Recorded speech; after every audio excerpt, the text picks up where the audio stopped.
As Histórias dos Apóstolos. Apresenta Paulo de Tarso. O início. Quem foi Paulo de Tarso?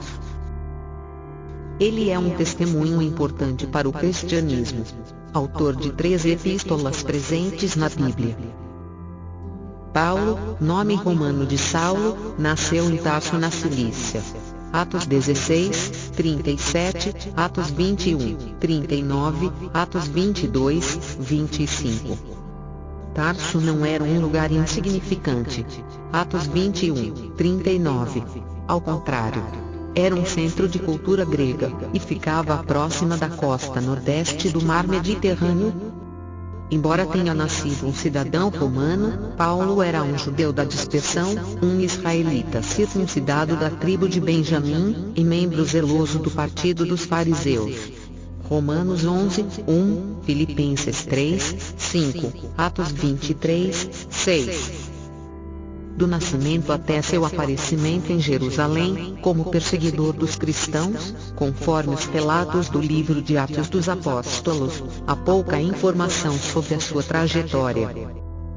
A vida do apóstolo Paulo.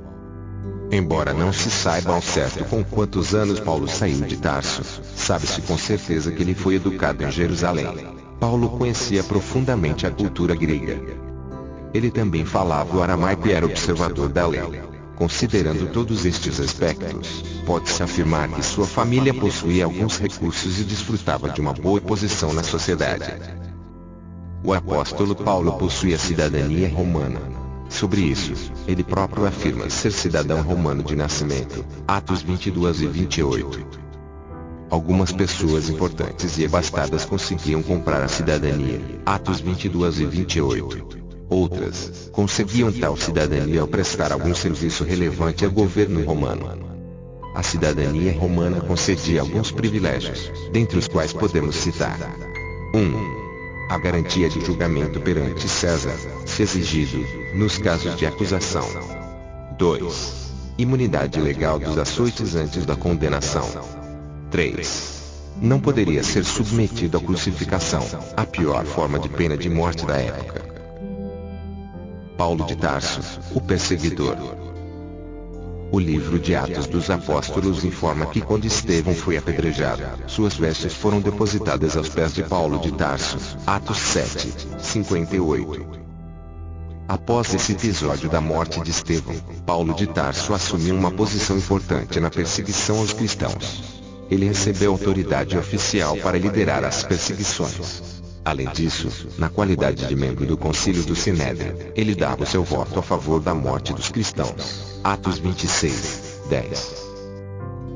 O próprio Paulo afirma que respirava ameaça e morte contra os discípulos do Senhor. Atos 9, 1. Além de deflagrar a perseguição em Jerusalém, ele ainda solicitou cartas ao sumo sacerdote para as sinagogas em Damasco. Seu objetivo era levar preso para Jerusalém qualquer um que fosse seguidor de Cristo, tanto homem como mulher. Atos 9, 2. Paulo perseguia e assolava a Igreja de Deus. Gálatas 1 e 13. Ele fazia isso acreditando que estava servindo a Deus e preservando a pureza da lei. A conversão de Paulo de Tarso. As narrativas no livro de Atos, e as notas do próprio apóstolo Paulo em suas epístolas, sugerem uma súbita conversão. O que se sabe realmente é que Paulo de Tarso partiu furiosamente em direção a Damasco, com o intuito de destruir a comunidade cristã daquela cidade.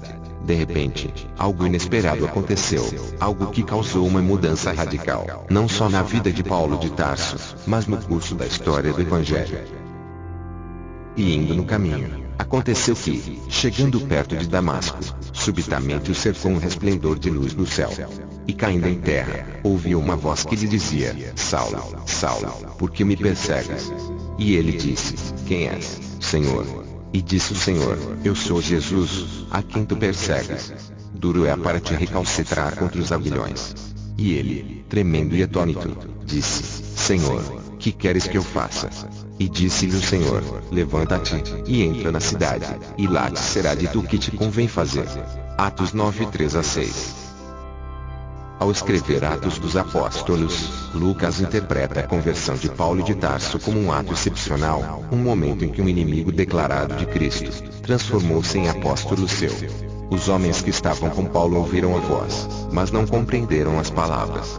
Eles ficaram espantados, mas não puderam ver a pessoa de Cristo. Por outro lado, Paulo viu Cristo ressurreto e ouviu suas palavras. Esse encontro foi tão importante para Paulo, que a base de sua afirmação sobre a legalidade de seu apostolado está fundamentada nessa experiência. 1 Coríntios 9, 1, 1 Coríntios 15, 8 a 15, Gálatas 1, 15 a 17. O chamado de Cristo.